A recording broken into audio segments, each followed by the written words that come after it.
ഹരേ കൃഷ്ണ. അപ്പോൾ നമുക്ക് ഒന്നാമത്തെ ശ്ലോകത്തിൽ നിന്ന് തന്നെ തുടങ്ങാം. ഭഗവത്ഗീത യഥാരൂപം അധ്യായം 1 കുരുക്ഷേത്ര യുദ്ധക്കളത്തിലെ സൈന്യ നിരീക്ഷണം. ശ്ലോകം 1.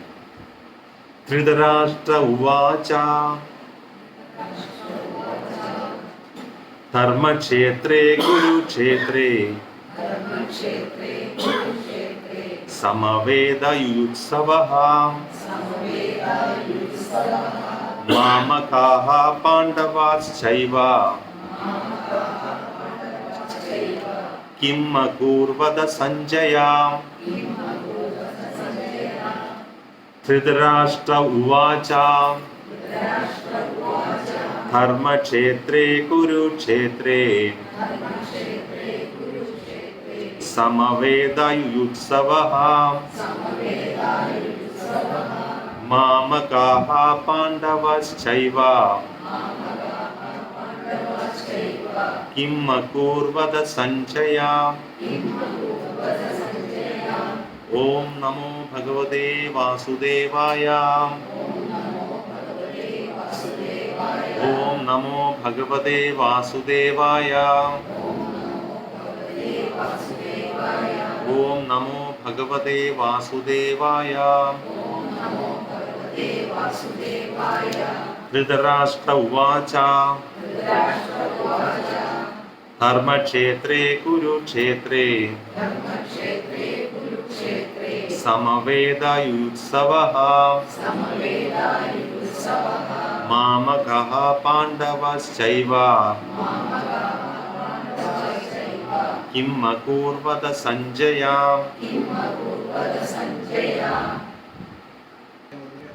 ഇനി വേർഡ് മീനിങ് ഞാൻ തന്നെ വായിക്കാം, അപ്പോൾ എല്ലാവരും കേട്ടിരിക്കുക.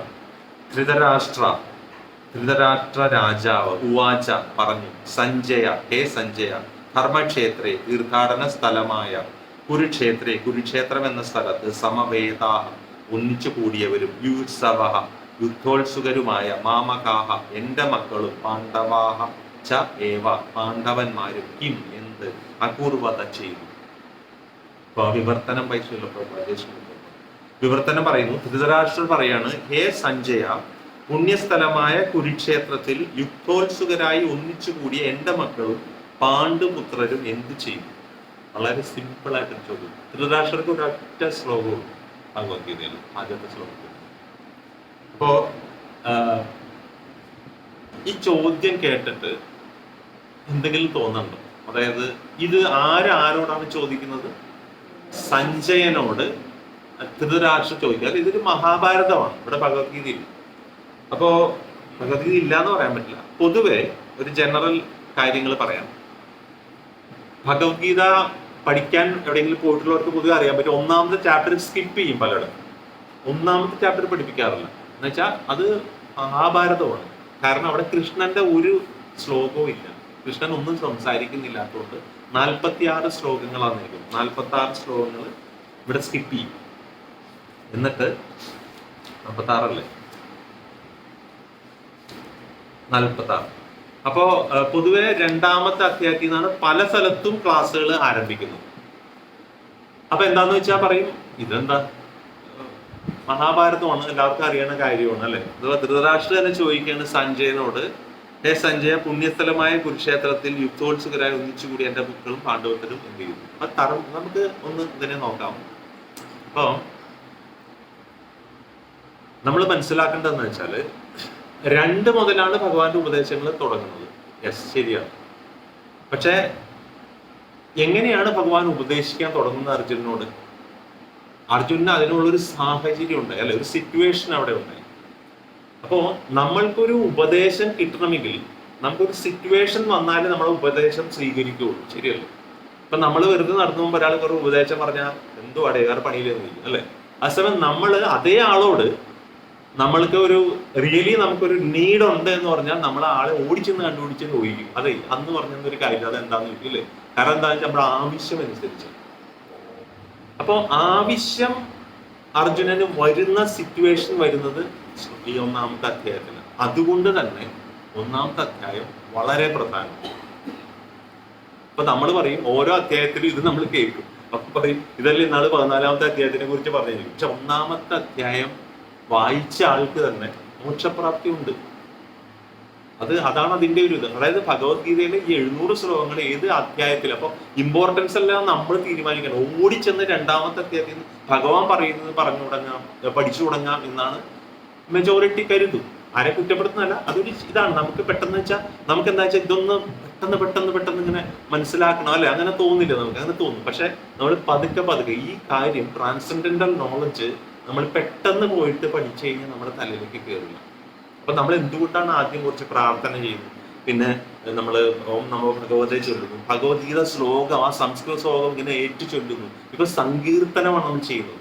അങ്ങനെ ചെയ്ത് നമ്മൾ അല്പമെങ്കിലും നമ്മൾ ആ ബോഡിയിൽ ഇതിൽ നിന്നും ട്രാൻസെൻഡന്റലിലേക്ക്, അതീന്ദ്രിയത്തിലേക്ക് വന്നാലേ നമുക്ക് കുറേശ്ശെ ഇത് ഗ്രാസ്പ് ചെയ്യാൻ സാധിക്കും. അതിനാണ് നമ്മൾ ഇതെല്ലാം ചെയ്യുന്നത്. അപ്പൊ നമുക്ക് ചിലപ്പോൾ തോന്നും അയ്യോ ഇതൊക്കെ ടൈം വേസ്റ്റ് അല്ലേ, നമുക്ക് വേഗം ശ്ലോകം അതിന്റെ അർത്ഥവും പറഞ്ഞ് അത് കഴിഞ്ഞ് വീട്ടിൽ പോകാമല്ലോ എന്ന് തോന്നിക്കഴിഞ്ഞാൽ അത് അങ്ങനെ തന്നെ ഒരു ഡൈജഷനും അല്ലാണ്ട് അത് അങ്ങനെ തന്നെ ഛർദ്ദിച്ചു പോകുള്ളൂ, ഒന്നും നമുക്ക് ഉള്ളിൽ കിട്ടില്ല. അപ്പൊ നമ്മൾ ആദ്യം മനസ്സിലാക്കുമ്പോൾ നമ്മൾ ഇതിന്റെ ആ ഘടന ഇത് എങ്ങനെ കിടക്കുന്നു അതിന്റെ ആ രീതിയിൽ നമ്മൾ മനസ്സിലാക്കി പോകണം എന്നുള്ളതാണ് ഒരു കാര്യം. ഇപ്പൊ ഇവിടെ ഞാൻ കുറച്ച് നോട്ട്സ് എഴുതിയിട്ടുണ്ട്, അതിന്റെ പ്രിപ്പറേഷൻ ഉണ്ട്. അപ്പോ ഇവിടെ പറയുന്നത് ഭഗവാൻ ആക്ച്വലി ഇവിടെ പറഞ്ഞ ഫസ്റ്റ് ചാപ്റ്ററിൽ അർജുനെ പ്രോബ്ലം ഫിഗർ ഔട്ട് ചെയ്യാനുള്ള ഒരു ചാൻസ് ആണ് ഇവിടെ കൊടുത്തിരിക്കുന്നത്. അതാണ് ഫസ്റ്റ് ചാപ്റ്ററിലും അർജുന്റെ പ്രോബ്ലം എന്താണെന്നുള്ളത് ആണ് ഇവിടെ ആദ്യത്തെ വരുന്നത്. വളരെ ഇമ്പോർട്ടന്റ് ആണ് പ്രോബ്ലം. അത് 1-ാമത്തെ അധ്യായത്തിൽ കുറച്ച് മുന്നേറുമ്പോൾ നമ്മൾ അതെല്ലാം വളരെ വിശദമായിട്ട് പറയും. അപ്പൊ ഇവിടെ കൃഷ്ണൻ ശരിക്കും പറഞ്ഞു കഴിഞ്ഞാൽ ഒരു പ്രിൻസിപ്പിൾസ് ഓഫ് മെന്റർഷിപ്പ് എന്ന് പറയുന്ന കാര്യമാണ് ചെയ്യുന്നത്. അതായത് how to be a good teacher, ഒരാളെ എങ്ങനെയാണ് ഒരു നല്ല അധ്യാപകർ. കാരണം ഒരു ആഗ്രഹിക്കുന്ന ഒരാൾക്ക് അത് കൃത്യമായിട്ട് കൊടുക്കാൻ ഒരാൾക്ക് സാധിച്ചാൽ അതാണ് കൃത്യമായ ഒരു അധ്യാപകന്റെ ഇത് അല്ലെ. ഒരു ആവശ്യമില്ലാത്ത ഒരാൾക്ക് എത്ര പറഞ്ഞു കൊടുത്താലും തലകയറും. പക്ഷെ അവിടെ ഒരു ആവശ്യമുള്ള സിറ്റുവേഷൻ ക്രിയേറ്റ് ചെയ്തിട്ടാണ് ഭഗവാൻ ഇത് ചെയ്യുന്നത് എന്നുള്ളതാണ് ഇവിടെ മനസ്സിലാക്കുന്ന ഒരു കാര്യം. അപ്പൊ ഇവിടെ 1.1 ഈ ശ്ലോകം തുടങ്ങി ഒരു 2.6 വരെ അർജുനന്റെ പ്രോബ്ലം ഐഡന്റിഫിക്കേഷൻ ആണ് നടക്കുന്നത്. 2.7 അർജുനൻ സറണ്ടർ ചെയ്യുന്നത്. അപ്പൊ 1.21 ശ്ലോകം വരുമ്പോൾ നിങ്ങൾ കാണും സേനയോർ അർജുനൻ പറയാണ്, കൃഷ്ണനോട് പറയാണ് സേനയോർ ഉഭയോർ മധ്യേ രഥം സ്ഥാപയമേ അച്യുത എന്ന് പറയുന്നത്. അച്യുത എന്നെ കൊണ്ടുപോയിട്ട് ഈ 2 സൈന്യത്തിന് ഇടയെ കൊണ്ടുപോയി നിർത്തും, ഞാനൊന്ന് കാണട്ടെ ആരാണ് യുദ്ധം ചെയ്യാൻ വന്നേക്കുന്നത്, അവരെ കൊണ്ട് ഞാനൊന്ന് കാണട്ടെ എന്ന് പറയുമ്പോൾ അവിടെ ഒരു മുതലാളിത്ത ഭാവം ആർക്കാണുള്ളത്? അർജുനനാണ്. അവിടെ തേരോടിക്കുന്ന കൃഷ്ണൻ അവിടെ എന്താണ് ഒരു സബോർഡിനേറ്റ് ആണ് അല്ലെ. അവിടെ ബോസും ആള് മാറി, ബോസാണ് അവിടെ. അതേസമയം 2.7 നമ്മൾ കാണും കാർപ്പണ്യ ദോഷോ പഹത സ്വഭാവ പൃച്ഛാമിതാം കർമ്മ സമ്മൂഢ ചേത യശ്രേയസാനിശ്ചിതം ബ്രൂഹി തന്മേ ശിഷ്യസ്തേഹം ചാധിമാം ത്വാം പ്രപന്നം. നമ്മൾ ഇങ്ങനെ മരിക്കണവരെ ഓർത്തിരിക്കേണ്ട ഒരു ശ്ലോകം. അത് ശിഷ്യസ്തേ അഹം ശാധിമാം ത്വാം പ്രപന്നം. അതായത് ഈ പറഞ്ഞ 1.21 അതേ അർജുനൻ ഈ 2.7 ആകുമ്പോൾ പറയാണ് എനിക്ക് മനോദൗർബല്യം കൊണ്ട് ആത്മനിയന്ത്രണം നഷ്ടപ്പെട്ടു, എനിക്ക് എന്താ ചെയ്യേണ്ടതെന്ന് ഒന്നും വ്യക്തമാകുന്നില്ല, എന്ത് തീരുമാനം എടുക്കണമെന്ന് എനിക്കറിയില്ല. So I'm surrendering unto you. ഞാൻ ഈ പാദത്തിൽ എന്നെ തന്നെ സമർപ്പിക്കുകയാണ്, എന്താണ് ഈ സിറ്റുവേഷൻ എനിക്ക് വേണ്ടതെന്ന് പറഞ്ഞു തരാൻ പറയാം. അതാണ് നമ്മളൊരു ദാസന്റെ ഭാവം. അപ്പൊ ആദ്യം പറഞ്ഞ ഭാവത്തിൽ നിന്ന് അടി കിട്ടി അല്ലെ. അപ്പോ ആ ഒരു ദാസന്റെ ഭാവത്തിലേക്ക് പോയി. അപ്പോഴാണ് ഉപദേശം സ്വീകരിക്കാൻ നമ്മുടെ മനസ്സ് തയ്യാറാവുന്നത്. അതാണ് ഒരു കാര്യം നമ്മൾ മനസ്സിലാക്കേണ്ടത്. ഇനി ഇവിടെ പറഞ്ഞു കഴിഞ്ഞാൽ ധൃതരാഷ്ട്ര ഉവാച, ധൃതരാഷ്ട്രൻ പറയാണ് ധർമ്മക്ഷേത്രേ കുരുക്ഷത് ധൃതരാഷ്ട്രം. ഇപ്പൊ ധൃതരാഷ്ട്രന്റെ അർത്ഥം എന്താണ്? ധൃതരാഷ്ട്രം രാഷ്ട്രം എന്ന് വെച്ചാൽ എല്ലാവർക്കും അറിയാം അല്ലെ, രാജ്യമാണ്. ധൃത എന്നുള്ളതിന് 2 തരത്തിൽ മീനിങ് നമുക്ക് എടുക്കാം. ഇപ്പൊ ധൃത എന്ന് പറഞ്ഞാൽ ടു ഹോൾഡ്, പിടിച്ചു വെക്കുക. എന്തിന്? രാജ്യത്തിന്. അപ്പൊ ധൃതരാഷ്ട്രം നമുക്കറിയാം എന്താണ്. ധൃതരാഷ്ട്രത്തിന്റെ ഒരു പ്രശ്നം എന്താ നമുക്കറിയാലോ. പുള്ളിക്ക് ഒരു പ്രശ്നമുണ്ട്. എന്താണ്? കണ്ണ് കാണില്ല അല്ലെ. ധൃതരാഷ്ട്രർ മെറ്റീരിയലി ആൻഡ് സ്പിരിച്വലി ഉള്ളതിന്റെ ധൃതരാഷ്ട്രർക്ക് ഭൗതികമായിട്ട് ആത്മീയമായിട്ടും ധൃതരാഷ്ട്ര കണ്ണ് കണ്ടുകൂടാ. അത് നമ്മൾ കാണും, അത് നമുക്കറിയാം. അപ്പോ ധൃതരാഷ്ട്രർക്ക് കണ്ണ് കണ്ടുകൂടാ, ആത്മീയമായിട്ടും ധൃതരാഷ്ട്രർക്ക് ഒന്നുമില്ല, പക്ഷെ അന്ധമായ പുത്രസ്നേഹമുണ്ട്. ഇപ്പൊ രാഷ്ട്രത്തെ പിടിച്ചു വെച്ചിരിക്കും. ഇതെല്ലാം ഉണ്ടെങ്കിലും ഇതിനെ പിടിച്ചു വെക്കുന്ന ഒരു നെഗറ്റീവ് മീനിങ് ആണ് ധൃതരാഷ്ട്രം. അതേസമയം അതിന്റെ പോസിറ്റീവ് മീനിങ് ഉണ്ട്. ധൃതരാഷ്ട്രർ എന്ന് പറഞ്ഞാൽ ഒരാൾക്കും കൊച്ചിന് നെഗറ്റീവ് മീനിങ് കൊണ്ട് ഒരു പേരിടില്ല. അപ്പൊ ധൃതരാഷ്ട്രം എന്ന് വെച്ച് കഴിഞ്ഞാൽ രാഷ്ട്രത്തെ, അതായത് എനിക്ക് കുറവുകൾ ഉണ്ടെങ്കിൽ പോലും ധൃതരാഷ്ട്ര ആ രാഷ്ട്രത്തെ ഞാൻ പിടിച്ചു നിർത്തി സംരക്ഷിക്കുന്ന ഒരു ആൾ കൂടിയാണ്. അപ്പൊ രണ്ട് രീതിയിലുണ്ട്. അതിന് ദുര്യോധനൻ എന്ന് പറഞ്ഞതിന് ഇപ്പൊ ദുര്യോധനൻ എന്നല്ല പറയാം, ദുര്യധനനാണ് അല്ലെ, ദുര്യാധനൻ. അപ്പൊ ദുര്യോധനന്റെ മീനിങ് ശരിക്കും വരുന്നത് വെച്ച് കഴിഞ്ഞാല് ബാഡ് ഫൈറ്റർ എന്നാണ്. അതായത് ഒരാൾ ഫൈറ്റ് ചെയ്യുന്നു വിത്ത് എ ബാഡ് ഇന്റൻഷൻ, ഒരു റോങ് ഇന്റൻഷൻ, ശരിയല്ലാത്തൊരു ഇന്റൻഷനിൽ ഫൈറ്റ് ചെയ്യുന്ന ആളാണ് ദുര്യോധനൻ. പക്ഷെ ഈ പറഞ്ഞ പോലെ കൊച്ചുണ്ടാവുമ്പോൾ മോശമായി ഫൈറ്റ് ചെയ്യുന്നവനെ എന്ന് ആരെങ്കിലും പേരിടുമോ? ഇല്ല. അപ്പൊ ദുര്യോധനന്റെ പോസിറ്റീവ് മീനിങ് എന്താണ് എന്ന് വെച്ച് കഴിഞ്ഞാല് ഒരാളെ കൊണ്ടും തോൽപ്പിക്കാൻ പറ്റാത്തവൻ, അങ്ങനെ ഒരു മീനിങ് ഉണ്ട്. മനസ്സിലായില്ലേ? പക്ഷെ പ്രവൃത്തി കൊണ്ട് ആൾ എന്ത് കാണിച്ചു? ആദ്യം പറഞ്ഞ മീനിങ് കാണിച്ചു. അതാണ് നമ്മൾ മനസ്സിലാക്കുന്നത് രണ്ടിൽ. ഇപ്പൊ ദുശാസന എന്ന് പറഞ്ഞാൽ എന്താണ്? ഡിസിപ്ലിനാണ്. ശാസന, നിയമം, ഡിസിപ്ലിൻ. ദുശാസന, എന്ന് പറഞ്ഞാൽ നമുക്കറിയാം എന്താണ്? നോ അല്ലെ? ഇപ്പൊ നോ ഡിസിപ്ലിൻ. അപ്പൊ ഡിസിപ്ലിൻ ഇല്ലാത്തവൻ പേരിടുവാരും ഇല്ല. പക്ഷെ അതിന്റെ മറ്റൊരു മീനിങ് എന്താണ്? ഡിസിപ്ലിൻ ഇല്ലാത്തവർക്ക് ഡിസിപ്ലിൻ ഉണ്ടാക്കി കൊടുക്കുന്നവൻ എന്നൊരു മീനിങ് ഉണ്ട്. അപ്പൊ അതൊക്കെ ആയിരിക്കും ഉദ്ദേശിച്ച് പേരിട്ടത്. പക്ഷെ പ്രവൃത്തി എന്തായിരുന്നു? നെഗറ്റീവ് മീനിങ്ങിൽ. അങ്ങനെ ഓരോ പേരിനും കാര്യമുണ്ട്, ഓരോ ഇതിനകത്ത്. അല്ലെ ഇന്നത്തെ പേര് നമുക്ക് കണ്ടുപിടിക്കാൻ പറ്റും അല്ലെ, ടുട്ടു, മീട്ടു, കീട്ടു എന്നൊക്കെ ഇടുമ്പോൾ നമുക്ക് ഒന്നും മനസ്സിലാവില്ല. അതേസമയം ഇതില് നമുക്ക് കൃത്യമായ പേരുകൾ കണ്ടുപിടിക്കാം. അതുപോലെ തന്നെ ഇപ്പൊ വ്യാസൻ എന്ന് പറയും അല്ലെ, വ്യാസം എന്ന് പറഞ്ഞാൽ എന്താ? ഡയമീറ്റർ ആണ് അല്ലെ. അപ്പൊ ഒരു സർക്കിള് വേദമായിട്ട് എടുക്കുക, വേദത്തിന്റെ നടുക സെന്റർ, ആ സർക്കിളിൽ ഒരു സെന്റർ പോയിന്റ് ഉണ്ട് അല്ലെ. അപ്പൊ ഒരു കറക്റ്റ് ആയിട്ട് കൂടി ഒരു ലൈൻ വരച്ചു കഴിഞ്ഞാൽ അത് ഡയമീറ്റർ ആണ്, സെന്ററിൽ കൂടി പോകുന്നത്. അപ്പൊ വ്യാസന്റെ പേരെന്ന് വെച്ചാൽ വ്യാസൻ ഒരു സർക്കിളാകുന്ന വേദത്തെ മുറിച്ചു, പക്ഷെ സെന്ററിൽ കൂടി എപ്പോഴും സെൻട്രലൈസ്ഡ് കൃഷ്ണ, ഭഗവാനെ സെൻട്രൽ നിർത്തിക്കൊണ്ടാണ് മുറിച്ചത്. അങ്ങനെയൊക്കെ ഓരോ മീനിങ്ങുകൾ നമുക്ക് പറയാറുണ്ട്. യുധിഷ്ഠിരൻ, അടുത്തത് യുധിഷ്ഠിരൻ. അപ്പൊ സ്ഥിരൻ, ശരി, സ്ഥിരൻ. യുദ്ധം എന്ന് വെച്ചാൽ എന്താ? യുദ്ധം അല്ലെ. അപ്പൊ ഒരു പോർക്കളം അല്ലെങ്കിൽ ഒരു ബാറ്റിൽ ഫീൽഡിലെ സ്ഥിരൻ. അപ്പൊ ഒരു ബാറ്റിൽ ഫീൽഡിൽ സ്ഥിരമായി നിൽക്കുന്നവൻ എന്ന് വെച്ചാൽ ഒരു യുദ്ധക്കളത്തിലും മനസ്സ് ചാഞ്ചല്യമില്ലാതെ നിൽക്കുന്നവൻ എന്നുള്ളതാണ് യുധിഷ്ഠിരൻ. അങ്ങനെ ഓരോന്നിനും ഓരോ അർത്ഥത്തിലാണ്. ജസ്റ്റ് ഒരു ഇൻട്രൊഡക്ഷൻ എന്നുള്ള രീതിയിൽ പറയുന്നേ ഉള്ളൂ. അപ്പോ ഇനി നമ്മൾ ഇവിടേക്ക് തന്നെ വരാം. ഇനിയിപ്പോ സഞ്ജയൻ ഉണ്ട് അല്ലെ, സഞ്ജയനെ പറഞ്ഞു. സഞ്ജയൻ, ജയം എന്ന് വെച്ചാൽ എന്താ? വിക്ടറി അല്ലെ. സം എന്ന് വെച്ചാൽ ഇംഗ്ലീഷിലെ SUM, സം എന്താണ്? ടോട്ടൽ, അതായത് സമ്പൂർണമായി വിജയമുള്ളവൻ, അതാണ് സഞ്ജയൻ. ഇപ്പൊ സഞ്ജയന്റെ റോൾ എന്താ ഇവിടെ? ധൃതരാഷ്ട്ര സഞ്ജയനോടാണ്. ഇവരെവിടെ ഇരിക്കുന്നത്? ധൃതരാഷ്ട്ര കൊട്ടാരത്തിലാണ് ഇരിക്കുന്നത് അല്ലെ. കുരുക്ഷേത്ര യുദ്ധം നടക്കുകയാണ്. അപ്പൊ കുരുക്ഷേത്ര യുദ്ധം നടക്കുമ്പോൾ ധൃതരാഷ്ട്ര യുദ്ധത്തിന് പോയിട്ടില്ല, നമുക്കറിയാം. യുദ്ധത്തിന് കുരുക്ഷേത്രത്തിൽ പോകാത്ത ആരൊക്കെയാണെന്ന് അറിയാമോ? ജനറൽ മെയിൻ ആൾക്കാർ ആരൊക്കെയാണെന്ന് അറിയാമോ യുദ്ധത്തിന് പോകാത്തത്? ധൃതരാഷ്ട്ര പോയിട്ടില്ല, വിതുരന് പോയില്ല. കാരണം വിതുരർക്ക് ഇതിന് താല്പര്യമില്ല, ഈ ഒരു വിഷയത്തിൽ താല്പര്യമില്ലായിരുന്നു. ബലരാമൻ പോയില്ല, കാരണം ബലരാമന്റെ ശിഷ്യന്മാരാണ്. ബലരാമനാണ് ഈ മറ്റേ ഗദായുദ്ധം പഠിപ്പിച്ചിരിക്കുന്ന ആര്? റെസ്ലിംഗ്, ദുര്യോധനെയും ഭീമനെയും. അപ്പൊ അതുകൊണ്ട് അദ്ദേഹം പറഞ്ഞു, ഞാനൊരു തീർത്ഥയാത്ര പോവാണ്, എനിക്കിതിന് പങ്കില്ല, ഞാൻ തിരിച്ച് തീരാറാവുമ്പോഴേക്കും വരാൻ തോന്നും. പിന്നെ കൂടെ വേറെ ആരൊക്കെ പോയിട്ടുണ്ട്. പിന്നെ അതുപോലെ തന്നെ ഈ രുക്മിണിയുടെ ബ്രദർ രുക്മി, എനിക്ക് തോന്നുന്നു രാജ്യം ഏതായിരുന്നു. അപ്പൊ ആ രുക്മി പോയിട്ടില്ല, കാരണം വെച്ചാൽ അദ്ദേഹത്തെ ആരും എടുത്തില്ല. അദ്ദേഹം പോവാഞ്ഞ രണ്ടുപേരും പറഞ്ഞു പുള്ളിയുടെ ഇത്തിരി അഹങ്കാരം കൂടുതലാണ്, വേണ്ട നീ അങ്ങോട്ട്. രണ്ടുപേരും എടുത്തില്ല. അപ്പൊ അങ്ങനെ കുറച്ചുപേര് പോവാതിരുന്നവരുണ്ട്. സഞ്ജയൻ എങ്ങനെയാണ് ഇത് പറയുന്നത്? സഞ്ജയൻ എങ്ങനെ ഇത് പറയാൻ സാധിക്കുന്നു? ഈ യുദ്ധം ലൈവ് ഷോ പോലെ സഞ്ജയൻ പറയുന്ന കാര്യം, ഇത് മഹാഭാരതമാണ് എങ്കിലും നമുക്ക് അറിഞ്ഞിരിക്കാൻ അറിയാം എല്ലാവർക്കും. എന്തുകൊണ്ട്, എങ്ങനെയാണ്? കാരണം വ്യാസന്റെ ശിഷ്യനാണ്, വ്യാസ മഹർഷിയുടെ ശിഷ്യനാണ് സഞ്ജയൻ. അപ്പൊ സഞ്ജയന് സ്പെഷ്യൽ ഇത് കൊടുത്തിട്ടുണ്ട്, ആവശ്യം വരുമ്പോൾ നിനക്ക് ഇത് ഉപകരിക്കും. നമ്മുടെ ഇന്നത്തെ പോലെ CCTV പോലെ ഈ സംഭവം എടുത്ത് പുള്ളിയുടെ ഹൃദയത്തിലേക്കാണ് കൊടുക്കുന്നത്. അപ്പൊ നേരെ ലൈവ് കൂടുതൽ ഇന്ന് പറയാൻ സാധിക്കും. എപ്പോഴാണ് സഞ്ജയൻ ഇത് വന്ന് പറയുന്നതെന്ന് അറിയും? ഇതിൽ 1-ാം ദിവസം പോലെ ഇങ്ങനെ ഇരുന്ന് പറയാമോ? എപ്പോഴാണ് പറയുന്നതെന്ന് അറിയും? 10-ാം ദിവസം. സഞ്ജയനും അവിടെ ഇല്ല, സഞ്ജയനും കുരുക്ഷേത്രത്തിലാണ്. 10-ാം ദിവസം ആര് വീണു? 18 ദിവസമായിരുന്നു കുരുക്ഷേത്ര യുദ്ധം. 10-ാം ദിവസം വീണതാരാ? പ്രധാനി ഭീഷ്മര് വീണു. ചർച്ചയിലാക്കിയപ്പോൾ പുള്ളി ഓടിക്കതച്ച് വരികയാണ് പറയാനായിട്ട്. അങ്ങനെ പറയുന്ന ആ സഞ്ജയൻ വന്നിരിക്കുമ്പോൾ ധൃതരാഷ്ട്രൻ ചോദിക്കുകയാണ്, ധർമ്മക്ഷേത്രേ കുരുക്ഷേത്രേ, ധർമ്മക്ഷേത്രമായ കുരുക്ഷേത്രത്തിൽ. ധൃതരാഷ്ട്രാണ് പറയുന്നത്.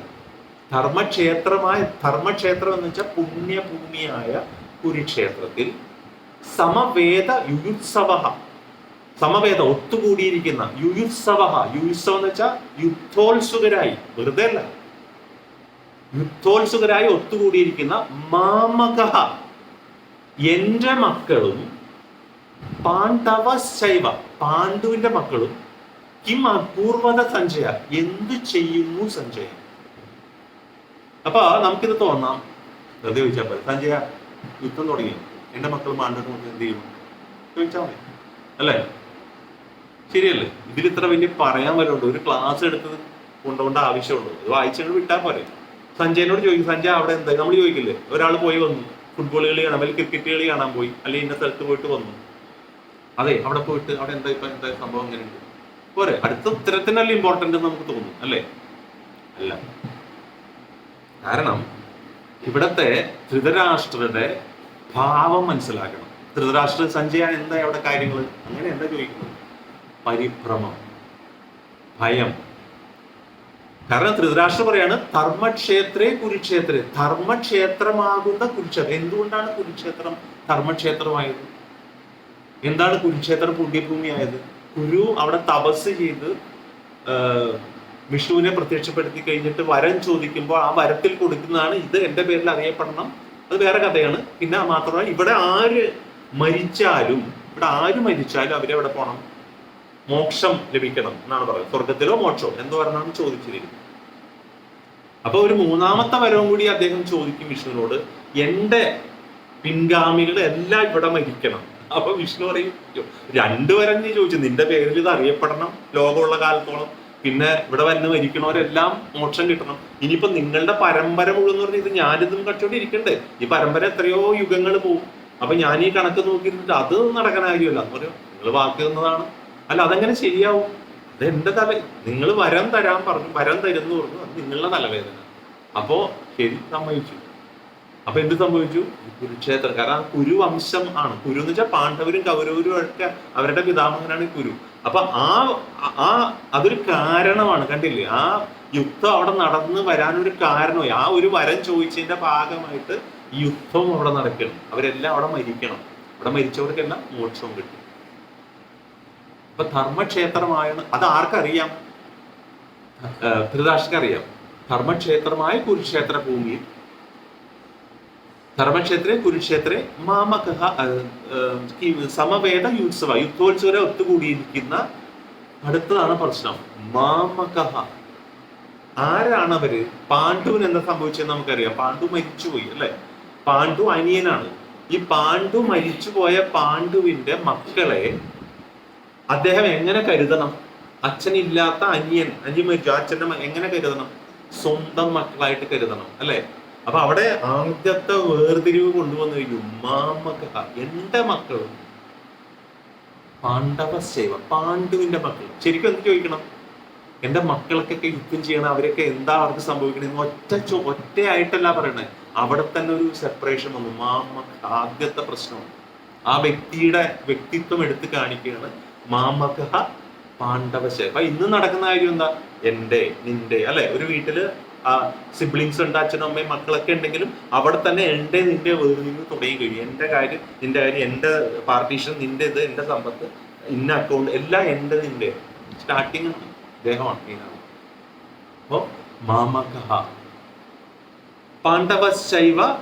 പിന്നെ പാണ്ഡുവിന്റെ മക്കളും കിം അപൂർവത സഞ്ജയ, അവർ എന്ത് ചെയ്യുന്നു എന്ന് ചോദിക്കാൻ ഈ ചോദിക്കുമ്പോൾ എന്റെ ഭാവം എന്താണെന്നറിയോ? ഭയം, പരിഭ്രമം, ആകെ ഇതായിട്ടാ. ഇത് കാരണം എന്താന്ന് വെച്ചാല് 2-3 കാരണങ്ങളുണ്ട്, അത് പറയാം. എന്തുകൊണ്ടാണ് ഇവിടെ ആ ഒരു ഭാവത്തിൽ ചോദിക്കാവുന്ന കാരണം എന്ന് വെച്ചാല്, നമുക്കറിയാം 12 വർഷം വനവാസവും അല്ലെ, പിന്നെ 1 വർഷം അജ്ഞാതവാസമാണ് ചൂത് കളിച്ച് ദുര്യോധനൻ പണി കൊടുത്തത്. ശരിയാണല്ലോ? അതിന്റെ ഉദ്ദേശം എന്തായിരുന്നു? ഈ 12 വർഷം വനവാസം കഴിഞ്ഞ് 1 വർഷം അജ്ഞാതവാസത്തിൽ പോകുമ്പോൾ ഇവര് സാധാരണ ആൾക്കാരൊന്നുമല്ല. ഭീമനെയൊക്കെ എവിടെയും കണ്ടുപിടിക്കാം. പിന്നെ കൂടെ ദ്രൗപദി ഉണ്ട്. എങ്ങനെയായാലും ഈ 5-അംഗ സംഘത്തിന് 6-അംഗ സംഘത്തിന് കണ്ടുപിടിക്കാൻ പറ്റും. അപ്പൊ അജ്ഞാതവാസത്തിൽ പിടിക്കുകയും വീണ്ടും 12 വർഷം വനവാസം, 1 വർഷം അജ്ഞാതവാസം, അവിടെ വീണ്ടും. അപ്പൊ ദുര്യോധനന്റെ കണക്കൂട്ടൽ അതാണ്. ഇത് ആർക്കും അറിയാം? ധൃതരാഷ്ട്രർക്ക് അറിയാം.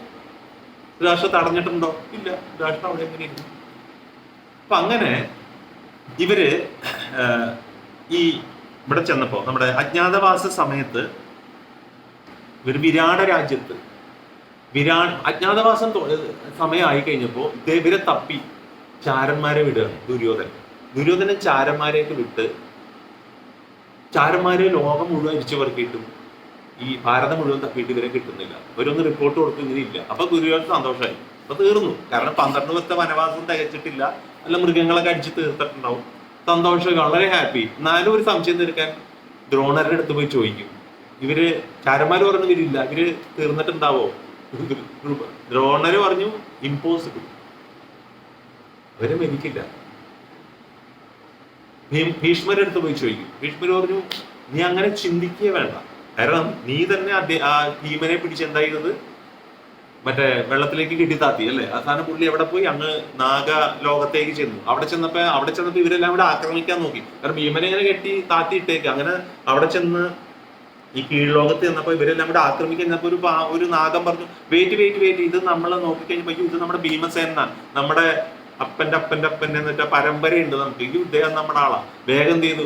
അവർക്ക് വേഗം അപ്പോഴേക്കും പുള്ളിയോ അതൊക്കെ ആലസ്യത്തിൽ നിന്ന് ഉണന്നു. ഇതെന്താണ് വെള്ളത്തിന്റെ അടിയിലാണ്. അപ്പൊ വിശപ്പായി, ആഹാരം കഴിക്കാതിരിക്കാൻ പറ്റില്ല. വേഗം അവര് സ്പെഷ്യൽ ആയിട്ടുള്ള ഒരു ഡ്രിങ്ക് കൊടുത്തു. അത് പറഞ്ഞാൽ അത് ഇത്ര ഒരു ഡ്രോപ്പ് പോലും ഒരാൾക്ക് കൊടുക്കാൻ പറ്റില്ല. അവരൊരു കപ്പ് തന്നെ നിറച്ചു കൊടുത്തു. അത് പുള്ളി കുടിച്ചു. പറഞ്ഞു കുറച്ചുകൂടി കൊടുക്കുക. അപ്പൊ അങ്ങനെ ഒരു 8 പറഞ്ഞു 8 കുടിച്ചു. ഇത് മതി, ഇത് ആകെ ഒരു തുള്ളിയെ നമ്മൾ ഒരാൾക്ക് കൊടുക്കണം, ഇത് 8 ഇതായിട്ട്. എന്താണെന്നറിയോ? അതിശക്തിമാണ്.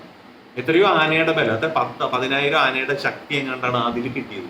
എന്നിട്ട് അദ്ദേഹം കയറി വരികയാണ്. അപ്പൊ ഇതെല്ലാം ആർക്കറിയാം?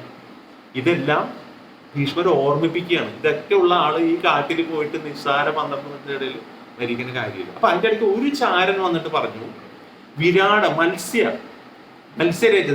രാജാവിന്റെ മത്സ്യദേശത്ത് കീചകൻ എന്ന് പറയുന്ന ഒരാൾ കൊല്ലപ്പെട്ടിട്ടുണ്ട്. അതൊക്കെ ദുര്യോധനൻ ശ്രദ്ധിക്കുന്നില്ല. പക്ഷെ ഇത് ഈ സംസാരത്തിന്റെ ഇടയിൽ പെട്ടെന്ന് അവരെന്തോ പറഞ്ഞല്ലോ. അവനെ വീണ്ടും ചോദിച്ചു നീ എന്താ പറഞ്ഞു? അപ്പൊ പറഞ്ഞു അവിടെ കീചകനുണ്ട്. കീചകൻ എന്ന് വെച്ച് കഴിഞ്ഞാല് അത്ര ശക്തിമാനാണ്. അപ്പോ കീചകൻ ഈ മഹാരഥന്മാരിൽ ഒന്നാണ്. പെട്ടെന്ന് ആർക്കും കൊല്ലാൻ പറ്റും. കീചകനെ 3 പേർക്ക് കൊല്ലാൻ പറ്റുള്ളൂ. ഒന്ന് ബലരാമന്, ഒന്ന് ശല്യർക്ക്, ഒന്ന് ഭീമസേന. അപ്പൊ ലഡ്ഡു പൊട്ടി ദുര്യോധനൻ. അപ്പോ മത്സ്യദേശത്ത് കീചകൻ കൊല്ലപ്പെട്ടിട്ടുണ്ടെങ്കിൽ ആരുണ്ട്? മറ്റവർ 2 പേരും ഇവിടെ ഉണ്ട്, ഈ പരിസരത്തുണ്ട്. അവര് പോയിട്ടില്ല. അപ്പോ ഓട്ടനെ വിട്ടു, സൈന്യത്തിന് വിട്ടു. ഈ വിവരം സുശർമൻ എന്ന് പറയുന്ന ഒരാൾ കൂടി. സുശർമൻ ഒരു രാജാവ്. സുശർമൻ ആണെങ്കിൽ ഈ വിരാട് രാജാവായിട്ട് ഇത്തിരി പ്രശ്നമായിട്ട് നിൽക്കുന്ന സമയം. അപ്പൊ ഇതറിഞ്ഞു ഇവിടുന്ന് ദുര്യോധനൻ ഒരു പടയൊരുക്കം നടത്തുന്നുണ്ട്. അപ്പൊ എങ്ങനെ? ശത്രുവിന്റെ ശത്രു നമ്മുടെ മിത്രമാണ്. ഈ സുശർമന് ദുര്യോധനെ കണ്ടുകൂടാ. പക്ഷെ ദുര്യോധനൻ ഇപ്പൊ വിരാട് രാജാവിന് പണി കൊടുക്കാൻ പോകണമെന്നുണ്ട്.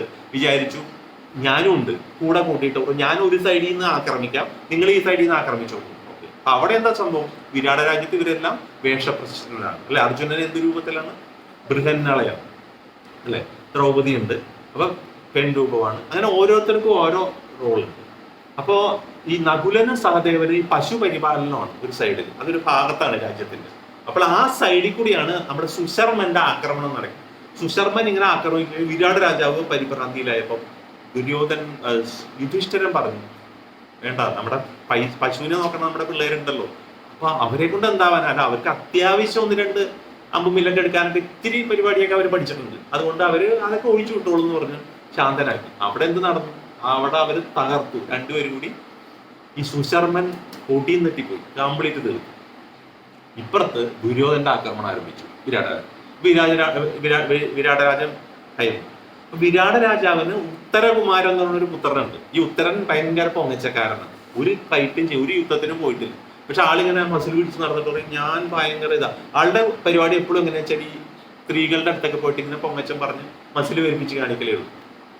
അപ്പൊ ഉത്തരകുമാരൻ പറഞ്ഞു ഞാൻ ഇതൊക്കെ നമുക്ക് നിസ്സാരം, പക്ഷെ എന്താ പ്രശ്നം എന്ന് വെച്ചാൽ എനിക്ക് തേരോടിക്കാൻ നല്ലൊരു തേരാളി അതില്ല, അതുകൊണ്ട് എനിക്ക് പോകാൻ പറ്റില്ല. അപ്പോ ദ്രൗപദി പറയും ഈ ഇവിടെ ഡാൻസ് പഠിപ്പിക്കുന്ന ബൃഹന്നളയ്ക്ക് അത്യാവശ്യം രഥം ഓടിക്കാൻ അറിയാം എന്ന് പറയും കൂടെ. അത് ശരിയാവൂല, ഈ പെണ്ണുങ്ങളെ ഒന്നും കൊണ്ടുപോയാൽ ശരിയാവില്ല. അതല്ല, ശരിക്കും ആളെ ഓടിക്കും എന്ന് പറയും. അതെ, അങ്ങനെയാണോ? പിന്നെ അപ്പൊ എല്ലാവരും കൂടി അപ്പൊ എന്ത് ചെയ്തു? ഈ സ്ത്രീ ജനങ്ങൾ ചുറ്റും കൂടി നിന്നിട്ട് പറഞ്ഞു ഉത്തരകുമാരൻ പോണം, ഉത്തരകുമാരൻ അവരെ പറത്തണം, അതല്ലേ ഞങ്ങളുടെ. അപ്പൊ ആള് സ്വയം അങ്ങോട്ട് ഇതെല്ലാം കേട്ടപ്പോൾ എനിക്ക് ചെയ്യാൻ പറ്റുന്നുള്ളതിൽ ചെയ്യാൻ പറ്റില്ല എന്നറിയാം. എന്നാലും ഈ ബൃഹന്നള, അർജുനൻ ബൃഹന്നള രൂപത്തില് രഥം എടുത്ത് ഇവർ 2 പേരും കൂടി പോയി. ഇവര് രണ്ടുപേരും അവിടെ ചെന്ന് നോക്കുമ്പോ എന്താ ദ്രോണര്, ഭീഷ്മര്, സകല ആൾക്കാരും എല്ലാവരും ഉണ്ട്. ദുര്യോധന്റെ വൻ പടയാ. ഇത് കണ്ട വഴി അദ്ദേഹം എന്ത് ചെയ്തു? തിരിച്ചോ എന്ന് പറഞ്ഞു വണ്ടി. അത് പറഞ്ഞു, ഞാനൊരു സത്യം പറയും, എനിക്ക് ആക്ച്വലി യുദ്ധം ചെയ്യാൻ അറിയില്ല, എനിക്കൊന്നും അറിയില്ല, ഇത് ഞാൻ പെട്ടുപോകും, ഒന്നുമില്ല നമ്മുടെ പയ്യോ. അപ്പൊ അദ്ദേഹം പറയും, പോവാൻ വരട്ടെ, എനിക്ക് അത്യാവശ്യ കാര്യങ്ങൾ അറിയാം, പക്ഷെ ആയുധം ഞാനൊരു സ്ഥലത്ത് ഒളിച്ചു വെച്ചിട്ടുണ്ട്, അങ്ങോട്ട് നിനക്ക് എങ്ങനെയാ പറ്റും, ഈ ഡാൻസ് പഠിപ്പിക്കുന്നതല്ലോ. അതൊന്നുമില്ല, ഞാൻ പറയാന്ന് പറഞ്ഞാൽ അവിടെ ചെന്നു ഒരു മരത്തിന്റെ അവിടെ ഹൈഡ് ചെയ്തിരിക്കണ ഗാന്ധിയും സകല സാധനവും എടുക്കും. കാരണം ഇവിടെ ഒളിച്ചു താമസിക്കാൻ വന്നിട്ട് എല്ലാ സ്ഥലത്ത് വെച്ചിട്ടുണ്ട്. അതെടുത്ത് വന്നിട്ട് എന്ത് ചെയ്യുന്ന വെച്ചാൽ അർജുനൻ ഈ മുഴുവൻ ദുര്യോധന സംഘത്തെ ഒന്ന് ആലോചിക്കണം, കുരുക്ഷേത്ര യുദ്ധം പോലെ ഉള്ള ആൾക്കാർ അവരെ മുഴുവൻ ദ്രോണര്, ഭീഷ്മര്, ദുര്യോധന അടക്കം ഉള്ള ആൾക്കാരെല്ലാം വിരാട രാജ്യത്ത് വെച്ച് തുരത്തി. ഇത് കണ്ട് ഈ ഉത്തരകുമാർ ഞെട്ടിപ്പോയിട്ട് പറയും, ഇതിലെന്തോ പ്രശ്നമുണ്ട്, നിനക്ക് എങ്ങനെ ഇത് സാധിക്കും? ഒരു ഡാൻസ് പഠിപ്പിക്കുന്ന ടീച്ചർക്ക് ഇതെങ്ങനെ സാധിക്കുന്നു പറയും. ഞാൻ ഡാൻസ് പഠിപ്പിക്കുന്ന ടീച്ചറൊന്നുമല്ല, അർജുനാന്നുള്ള ഇത് കാണും. അപ്പൊ ഞെട്ടിപ്പോ പറയും, ഇത് നീ ആരോടെങ്കിലും മിണ്ടിയ നീ ഇവിടെ ഒരു യുദ്ധം അറിയാത്ത പൊട്ടനാണെന്നുള്ള ഞാൻ പറയും. അത് പറയരുതെന്ന് പറയും. ഓക്കെ, എന്നാൽ നമുക്ക് നീ യുദ്ധം ജയിച്ചു, ഞാൻ ബൃഹന്നുള്ള തന്നെ ശരി എന്ന് ഒരു വിവരം മടങ്ങിപ്പോയിട്ട് അങ്ങനെ ഉത്തരകുമാരന് ക്രെഡിറ്റ് എല്ലാം കൊടുക്കും. ഈ വിവരം പിൽക്കാലത്ത് ആർക്കറിയാം? ധൃതരാഷ്ട്രർക്ക് അറിയാം. ധൃതരാഷ്ട്രർക്ക് അറിഞ്ഞിട്ട് ഇതെല്ലാം അപ് ടു ഡേറ്റ് വരും, കാരണം ഇതെല്ലാം നടക്കുന്നു. പക്ഷെ അവരെ പിടിക്കാൻ പറ്റിയിട്ടില്ല. അപ്പൊ ധൃതരാഷ്ട്രർക്ക് അറിയാം അർജുനൻ ഒരൊറ്റയ്ക്കൊരാൾക്ക് തന്നെ ഈ അംഗത്തിനെ തകർക്കാൻ സാധിക്കും. ആ ഒരു ഭയമാണ് എന്ത് പറയുന്നത്, കിം അപൂർവത സഞ്ജയ, എന്തായി എന്റെ മക്കൾക്ക് എന്തായി? അതാണ് ആ ചോദ്യം. ഇങ്ങനെയാ ചോദിക്കണത്, എന്തായി, അല്ലാണ്ട് എന്തായി ഇങ്ങനെയല്ല. ആ ഒരു പരിഭ്രമത്തിന്റെ ഒരു കാരണം ഇതാണ്. അപ്പോ അർജുനൻ ഒറ്റയ്ക്ക് തന്നെ ഇത്രയും ഓടിക്കാന്നെങ്കിൽ അർജുനന്റെ കൂടെ ബാക്കി 4 പേര്, യുധിഷ്ഠിരൻ, ഭീമൻ, നകുലൻ, സഹദേവൻ പ്ലസ് കൃഷ്ണൻ, അതും അറിയാം അദ്ദേഹത്തിന്. പിന്നെ പ്ലസ് എന്താണ്? കുരുക്ഷേത്ര ഭൂമി ആർക്ക് അനുകൂലമായിരിക്കും? പാണ്ഡവർക്ക് അനുകൂലം. കാരണം വെച്ചാൽ അതും ധൃതരാഷ്ട്രർക്ക് അറിയാം, കാരണം അവരിൽ സത്വഗുണമുണ്ട്, അവർ പയസ്സായിട്ടുള്ള ആൾക്കാരാണ്. കൃഷ്ണൻ കൂടെ ഉണ്ട്. അത് ഒരു പുണ്യഭൂമിയാണ്. അതൊരു തരം മോശമായ ഭൂമിയായിരുന്നെങ്കിൽ ഒരുപക്ഷെ കൗരവർക്ക് അനുകൂലമായിരുന്നു. പക്ഷെ ഇത് അങ്ങനെയല്ല, അതൊരു പുണ്യഭൂമിയാണ്, അവിടെ പുണ്യമുള്ള ആൾക്കാർക്ക് അനുകൂലം. അപ്പൊ ഈ എല്ലാ ഇതും കൂടി ആഡായി വരുന്ന പരിഭ്രാന്തി ഉള്ളിലുണ്ട്. അതാണ് ഒരു കാര്യം. ഇനി അടുത്തത്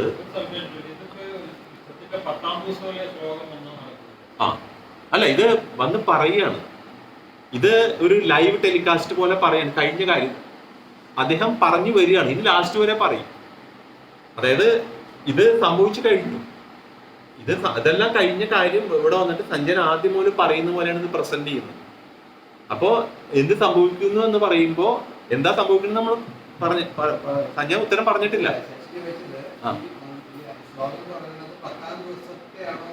അതെ അതെ അതെ, അങ്ങനെയാണ് പറയുന്നത്. അതായത് അർജുനന്റെ യുദ്ധത്തിലുണ്ട്. ഇത് കൊട്ടാരത്തിൽ യുധിഷ്ഠിരൻ ഇരിക്കുകയാണ്, ധൃതരാഷ്ട്ര ഇരിക്കുകയാണ്. ധൃതരാഷ്ട്രക്ക് ഉള്ള ഇൻഫർമേഷനായിട്ട് സഞ്ജയൻ വരികയാണ്. അപ്പൊ സഞ്ജയൻ ഈ സ്റ്റാർട്ടിങ് ഫ്രം ബിഗിനിങ്, കാരണം ആ തുടക്കത്തിൽ. അപ്പൊ സഞ്ജയനെ കാണുമ്പോൾ ആദ്യത്തെ ചോദ്യമാണിത്, മനസ്സിലായില്ലേ? ഞാൻ ഈ പറയുന്ന കഥയൊക്കെ ധൃതരാഷ്ട്രന്റെ ആ സിറ്റുവേഷൻ പറയുകയാണ്, അല്ലാണ്ട് ഇപ്പൊ ഇതുമായിട്ട് ഒരു ബന്ധവുമില്ല. ഇപ്പോഴത്തെ സഞ്ജയന്റെ ഉത്തരവായിട്ട് ഒരു ബന്ധവുമില്ല. സഞ്ജയൻ ഉത്തരം പറഞ്ഞിട്ടേ ഇല്ല. നമ്മൾ ധൃതരാഷ്ട്രയുടെ ചോദ്യം മാത്രമാണ് വിശകലനം ചെയ്യുന്നത്.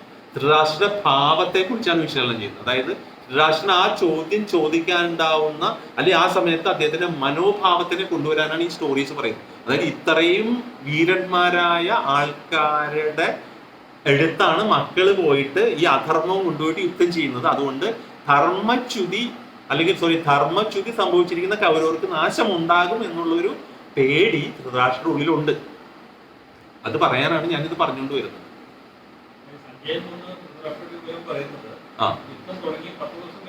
അതെ, ആണ് വരുന്നത്. പക്ഷെ ഇവിടെ അത് സഞ്ജയൻ ഒന്നും പറഞ്ഞിട്ടില്ലല്ലോ, ഒന്നും പറഞ്ഞിട്ടില്ല. സഞ്ജയൻ പറയുമ്പോൾ ധൃതരാഷ്ട്രം ഒന്നേന്ന് പറഞ്ഞു തുടങ്ങും. നമ്മളത് കൺഫ്യൂഷൻ ആക്കണ്ട. ധൃതരാഷ്ട്രയുടെ 1-ാം ദിവസം ഇരുന്നിട്ട് സഞ്ജയൻ ഇങ്ങനെ പറയുക, ധൃതരാഷ്ട്രം 10-ാം ദിവസം വരുന്നത്, സഞ്ജയൻ 10-ാം ദിവസമാണ് വരുന്നത്. 10-ാം ദിവസം തുടങ്ങിയാൽ ധൃതരാഷ്ട്രം ഇതിന്റെ 1-ാം ദിവസം മുതൽ കേൾക്കുന്നത്. മനസ്സിലായി? ധൃതരാഷ്ട്രർക്ക് 1 മുതൽ അദ്ദേഹം പറയും, ആദ്യം മുതൽ. അടുത്ത ശ്ലോകം മനസ്സിലാവും. ശംഖൂതലൊക്കെയാണ് തുടങ്ങണത്. ഇന്ന ശംഖൂതി, ഇന്നാൾ ഇന്ന ശംഖൂതി എന്ന് വെച്ചാൽ ആദ്യം മുതൽ പറയും, എല്ലാം പറയും. കാരണം നമുക്കും അറിയണമല്ലോ ആ രീതിയിലാണ് പ്രസന്റ് ചെയ്യുന്നത്. റിയാലിറ്റിയിലാണ് പറഞ്ഞത് അങ്ങനെയാണ്, പക്ഷെ അദ്ദേഹം പാസ്റ്റ് മുതലാണ് പറഞ്ഞ് പ്രസന്റും കഴിഞ്ഞ് ഫ്യൂച്ചറിലേക്കും അങ്ങോട്ട് പോകും. അങ്ങനെ പറയരുതെന്ന്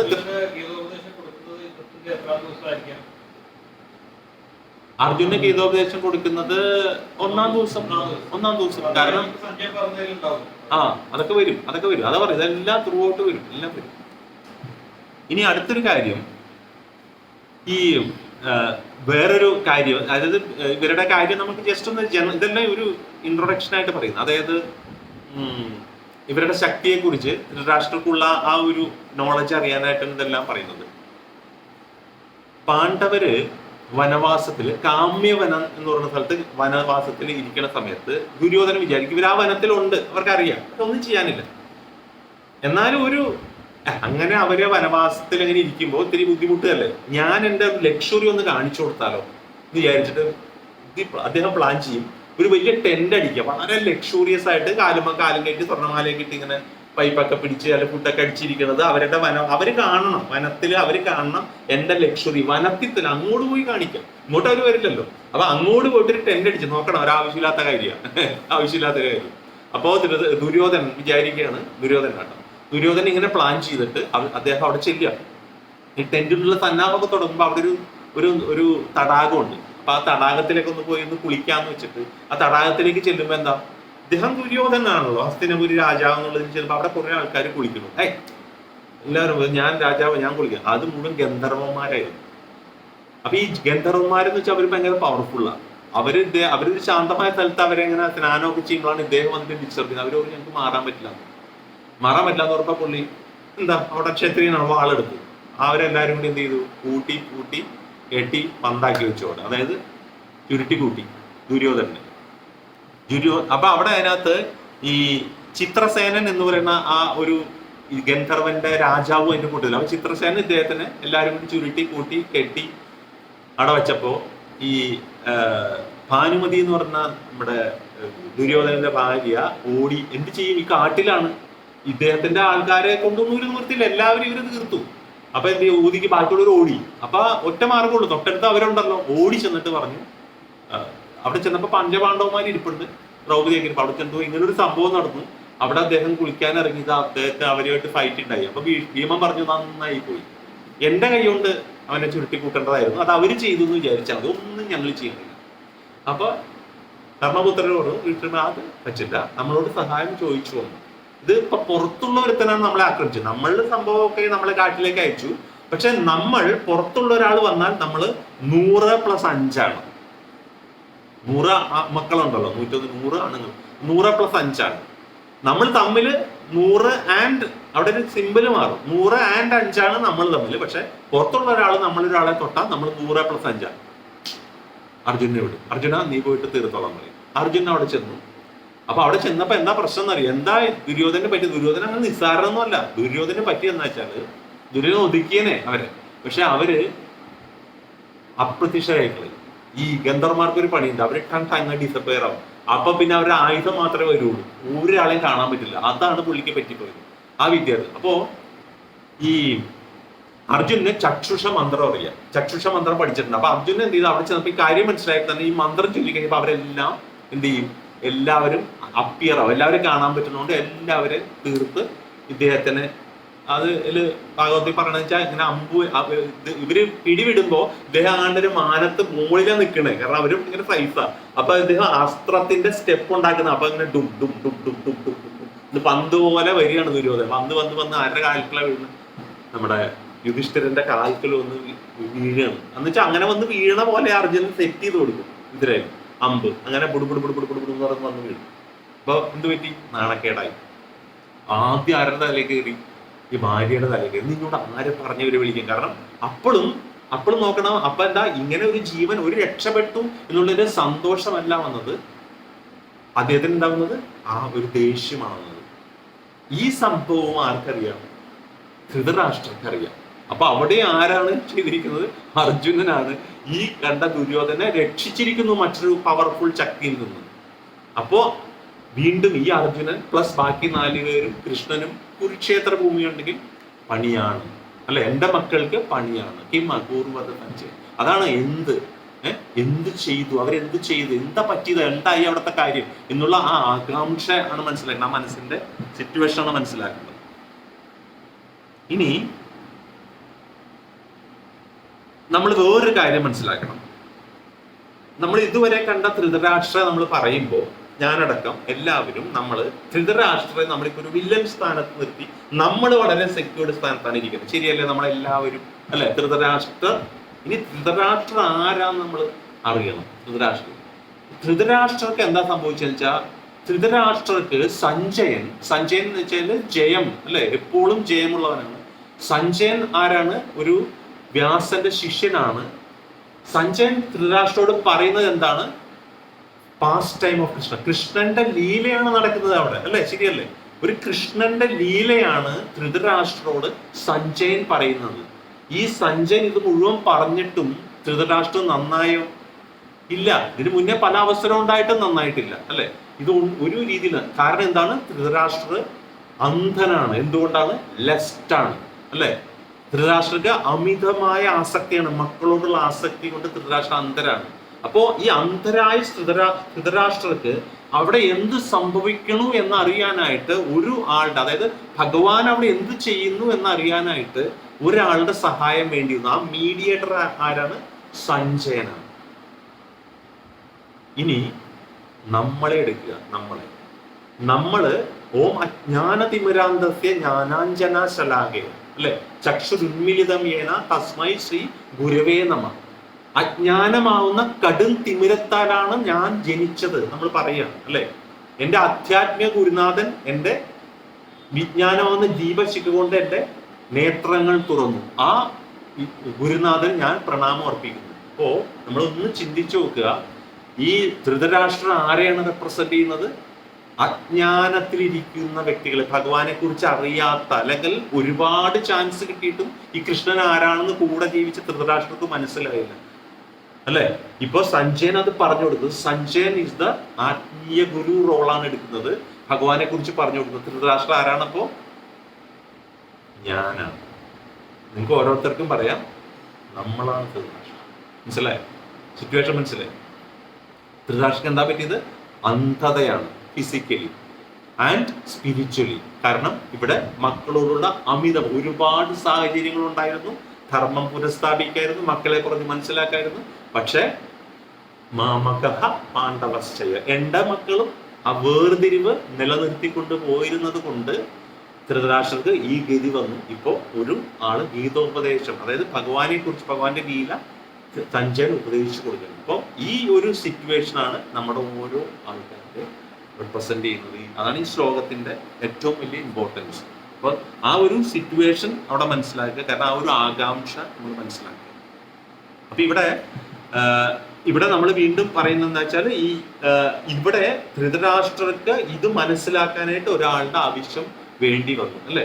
ആ ആവശ്യം വേണ്ടി വന്ന ആൾക്ക് ഈ ഭഗവാനെ അറിയുന്ന ആളാണ്. കാരണം വ്യാസദേവന്റെ ശിഷ്യനായതുകൊണ്ട് വ്യാസന് കൃഷ്ണൻ ആരാന്നറിയാം, അതുകൊണ്ട് സഞ്ജയനും അറിയായിരുന്നു.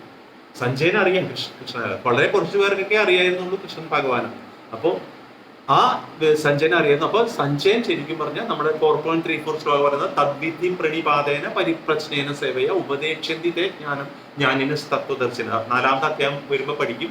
ഏറ്റവും ഇമ്പോർട്ടൻറ്റ് ശ്ലോകങ്ങളിൽ ഒന്നാണ് അത് തദ്വിധ. അതായത് നമ്മൾ എപ്പോഴും ഒരു ആധ്യാത്മിക ഗുരുവിൽ നിന്ന് വേണം നമ്മൾ ഈ ഭഗവാനെ കുറിച്ച് അറിയാൻ എന്നുള്ള കാര്യം. ആ ആധ്യാത്മിക ഗുരുവിനെ നമ്മൾ സ്വീകരിച്ചിരിക്കണം എന്നുള്ള കാര്യം പറയുന്നത്. അപ്പൊ അതാണ് ഇപ്പൊ നമ്മൾ അതിന്റെ ഒരു രൂപമാണ് ഭഗവാൻ വേറൊരു രീതിയിൽ ഈ ഒരു ചോദ്യത്തിലൂടെ നമുക്ക് കൊണ്ടുതരുന്നത്.